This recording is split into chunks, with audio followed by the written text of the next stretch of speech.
Bible, grow in grace. Mutubo ka diha sa grasya ug sa kahibalo. The more you know the Lord Jesus Christ, the more you grow. Kung kinsa si Jesus Christ sa imong ginabuhi, siya namatay, siya gilubong, siya nabanhaw, siya nahimong provider sa imong ginabuhi, grow in grace. Dapat ang imong kalipay naa diha sa Ginoo. Ang imong kalinaw naa diha sa Ginoo. O dili nimo kalinaw kay kalipay kay nakakawat ka. Oh, blessing. Gusto na may blessing. Kung sa imong blessing, namalit ko sa kalendarya kung 100 akong kwarta, nalipat ang indira. Kung 50 ang isukli, isiklian ko 550. Blessing. Blessing ba? 100 imong kwarta ang isukli sa imong 550 kay nalipat, naipit sa 50 ang 500. Namalit pa kagsutan na pa'y pakapit 500. Amen? Ang una-una na to, basta ingon-ani ang mahitabo. Ay, pinahanglan po na ito ni. Bakang ng sultan mapalim ani. Ako na lang yung bulsa. Dili. Because kabalo ka nga dili mahimuot ang Ginoo. Amen? Amen. Amen. Grow in grace.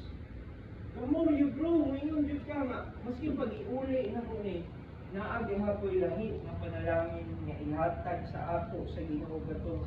Tama yun sa panalangin. Amen? Amen. How is your faith?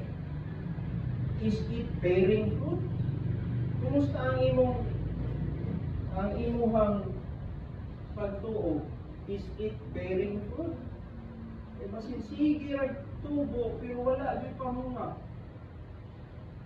Ingon sa Bible, Philippians 4:17, not because I desire a gift, but I desire fruit that may abide. Amen? Nindot kaayo igsoon nangalagad ito sa Ginoo niya na ay bunga. Ingon sa John chapter 15, verse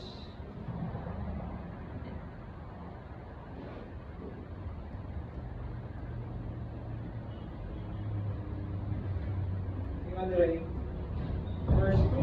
every branch in me that beareth not fruit, he taketh away. And every branch that beareth fruit, he purgeth it, that it may bring forth more fruit. Amen? Tingnan sa Bible, ginahinluan pa dito sa Ginoo ang nagapamunga. Ginapulungan pa dito. Aron daghan na dito bunga.